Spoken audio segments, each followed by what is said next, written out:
There are trade-offs to each of these. Again, I at least want to make a distinction between Christian education, which is non-negotiable for all Christians, and Christian schooling.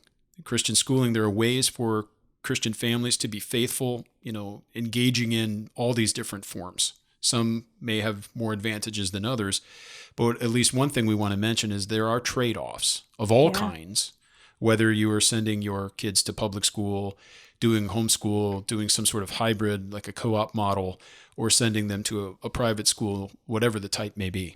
What are some of those things to consider as we're engaging in these types of education? What are the trade-offs? Well, sure. So this is something that I talk to families about a lot. I'm often the first point of contact for families who are thinking about Christian education. And I like to start off by talking with them about their long-term goals for their family in terms of Christian education. And so I would say that for a Christian family, especially a Reformed family, you should have the long-term goal that you are going to educate your children in a Christian way. And as a family, you're going to do everything that you can to give your kids a biblical worldview and to provide them with teachers who are going to encourage a biblical worldview in them, and teachers who are going to set a godly example of faith and life for them.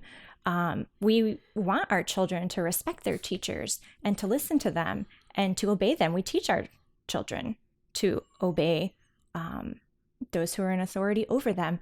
And so as a Christian family, you're going to want to figure out, what do we want long-term for our kids? And hopefully it's to provide your kids with an education that is as Christian as it can be, and gives them that biblical worldview.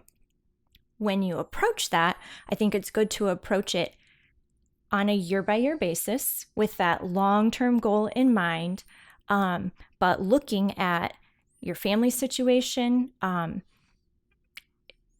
there two parents who are working? Who's working? How much income is there? Are there younger siblings? Are there older siblings? What's going on in the dynamics of your family? Are there kids who have special needs?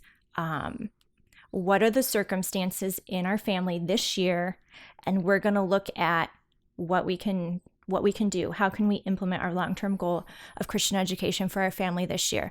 And there are going to be families where public school might be the only or the best option, especially if you have a kid with special needs. That could really be a good choice for you. If you can't afford to pay for private therapy and assistance, then you might really need to use the public school for your kid with special needs. And maybe that's something that you look at every year. Has my kid made enough progress? There may be kids who are always in the public school because of that. There may be situations where there's only one parent. And even with one parent working, that means you can't homeschool because you're working, and you may not be able to have enough income to pay for private schooling. And so public school may be your only choice, and you shouldn't feel bad. Unless you had extended family or church family who was willing to take on a heavy burden. Right. Yeah. But you shouldn't feel bad if those are your circumstances and maybe there's no Christian school anywhere nearby, then you're going to need to rely on your church to support you a lot in providing that Christian education outside of, the school day.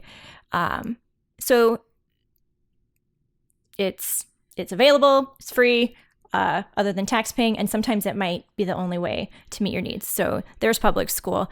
Homeschooling, you have to have a parent who is entirely available. I don't know that hardly any homeschooling parents think that it's particularly easy. Write in if you do. You can send us an email. Homeschooling is so simple. No, I don't think it is at all. But some parents might be more skilled in that than others. Some might have an extra measure of patience than others. Yeah. And then for some families, there's private Christian schooling, which is also going to have the trade-off